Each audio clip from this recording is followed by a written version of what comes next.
Thank you, brethren, for that beautiful. Gracias, hermanos, por ese himno tan hermoso.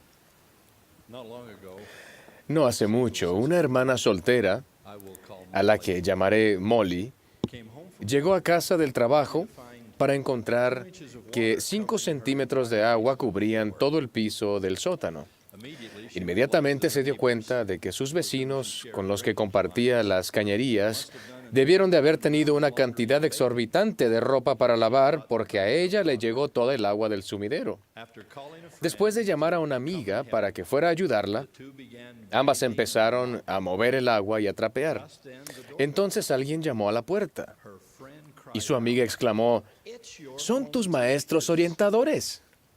Molly laughed. Molly se rió. It is the last day of the «Es el último día del mes», respondió,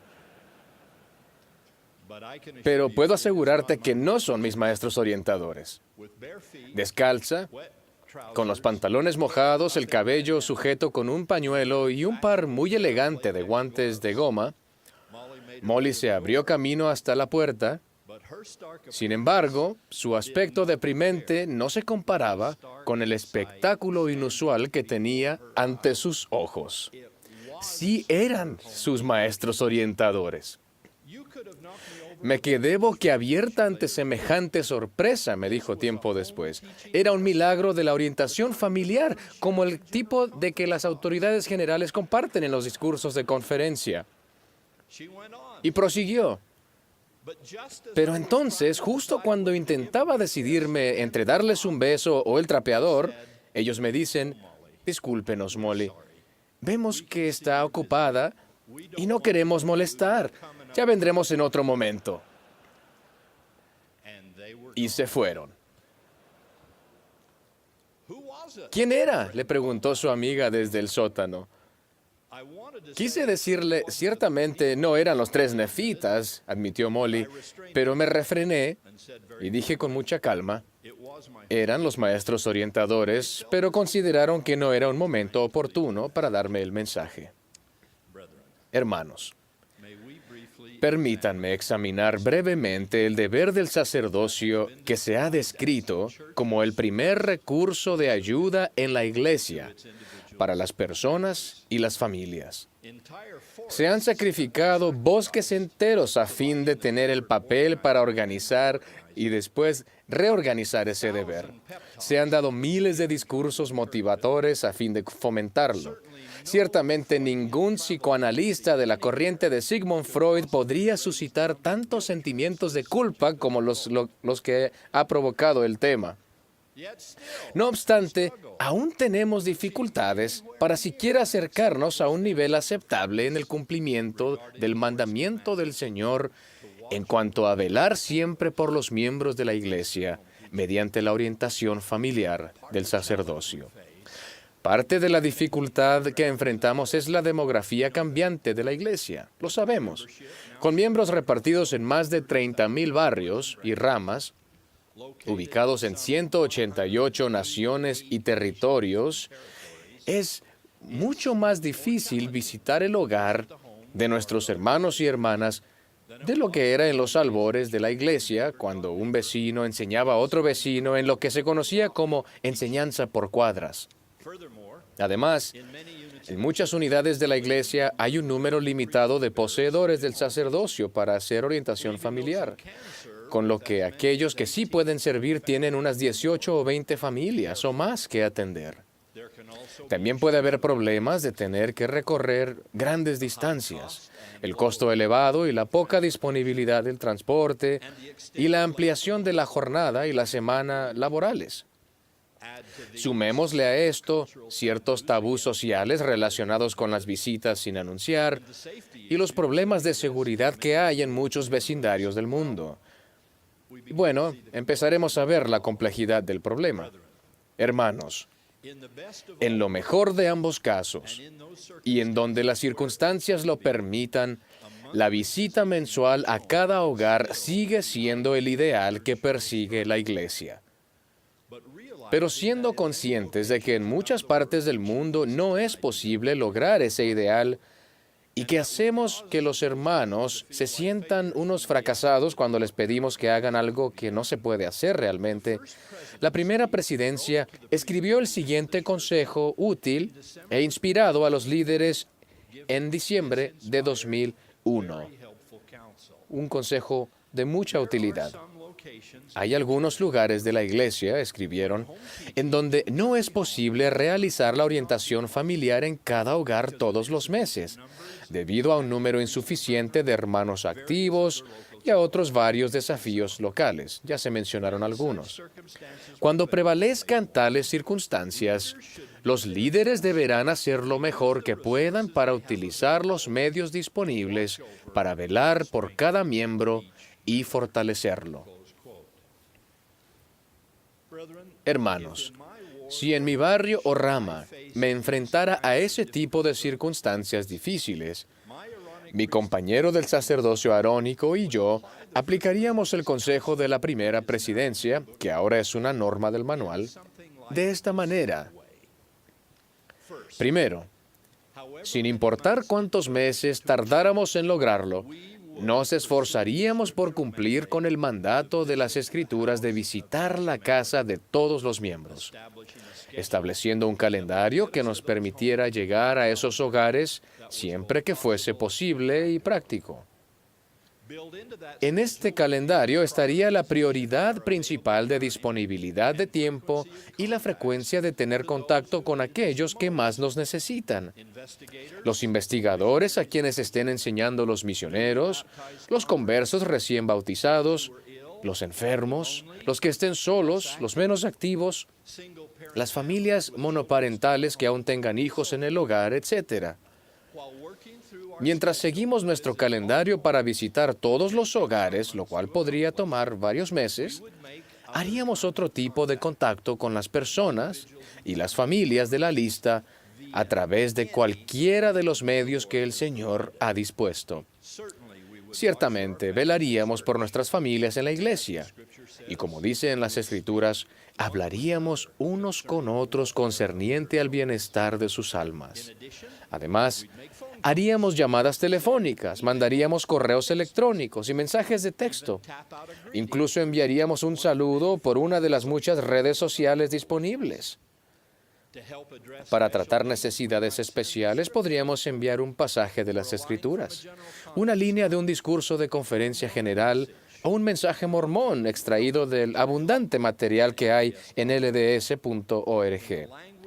En palabras de la primera presidencia, lo haríamos lo mejor posible en nuestras circunstancias y con los recursos que tuviésemos.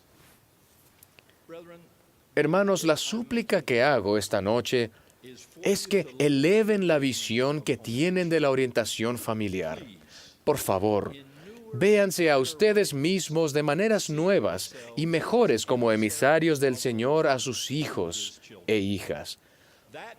Eso implica dejar atrás la tradición de un calendario frenético más propio de la ley de Moisés, en el que se apresuran al final del mes a dejar un mensaje de las revistas de la iglesia que la familia ya ha leído. Antes bien, esperaríamos que dieran comienzo a una era de interés genuino en los miembros y orientado al Evangelio, en el que velan y se cuidan los unos a los otros y abordan las necesidades espirituales y temporales de cualquier manera útil. Con respecto a qué es lo que cuenta como orientación familiar, toda cosa buena cuenta. Todo lo que hagan puede contar, así que infórmenlo todo. De hecho, el informe que más importa es la forma en que han bendecido y cuidado a los que están bajo su mayordomía, lo cual no tiene nada que ver con un calendario ni una ubicación específicos. Lo importante es que amen a su gente y estén cumpliendo el mandamiento de velar siempre por los miembros de la iglesia. El 30 de mayo del año pasado, mi amigo Troy Russell sacaba lentamente su camioneta del garaje para ir a la tienda local de Deseret Industries a donar algunas cosas. cuando percibió que una de las ruedas traseras pasaba por encima de un bulto.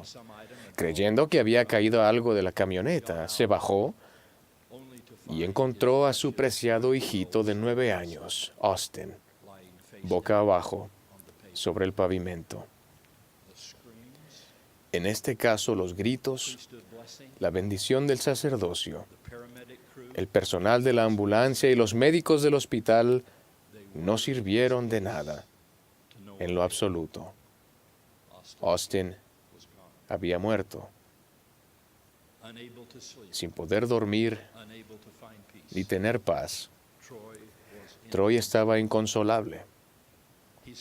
Decía que era más de lo que podía soportar y que no podía seguir viviendo. Pero a esa brecha tan angustiante llegaron 3 fuerzas redentoras. La primera fue el amor y el espíritu alentador de nuestro Padre Celestial, una presencia que se comunicó por conducto del Espíritu que consoló a Troy, que le enseñó con amor y le susurró que Dios sabe lo que es perder a un hijo bello y perfecto. La segunda fue su esposa, Deidre, que sostuvo a Troy en sus brazos y lo amó y le recordó que ella también había perdido a ese hijito y que estaba resuelta a no perder también a su esposo. El tercero en esta historia es John Manning, un maestro orientador extraordinario. Desconozco, en realidad, el calendario de visitas de John y de su compañero menor al hogar de los Russell, o cuál fue su mensaje cuando llegaron a la casa de ellos. Desconozco la forma en que anotaron la experiencia en su informe, pero lo que sí sé es que la primavera pasada, el hermano Manning se agachó y levantó a Troy Russell de aquella tragedia en el pavimento, como si él mismo estuviese recogiendo en sus brazos al pequeño Austin. Como el maestro orientador, el atalaya o el hermano en el Evangelio que se suponía que debía ser, John simplemente asumió en su sacerdocio la tarea de cuidar de Troy Russell y velar por él. Para empezar, le dijo: Troy, Austin quiere que te pongas de pie, incluso que en la cancha de básquetbol, así que voy a estar aquí cada mañana a las 5:15. Tienes que estar preparado porque no quiero tener que entrar para despertarte. Y sé que Deidre no querría eso tampoco.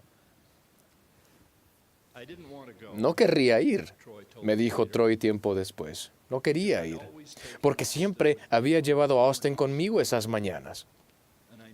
Y sabía que los recuerdos serían demasiado dolorosos. Pero John insistió, así que fui. Desde aquel día hablamos, o más bien yo hablé, y John escuchó. Hablaba durante todo el camino a la capilla y después durante todo el camino de vuelta a casa. A veces hablaba mientras estábamos estacionados frente a la casa y veíamos el sol salir sobre Las Vegas. Al principio fue difícil, pero con el tiempo me di cuenta de que había hallado fortaleza gracias a un jugador de baloncesto muy lento que medía 1,80 m de altura y que lanzaba la pelota terriblemente, pero quien me amó y me escuchó hasta que el sol por fin volvió a salir en mi vida.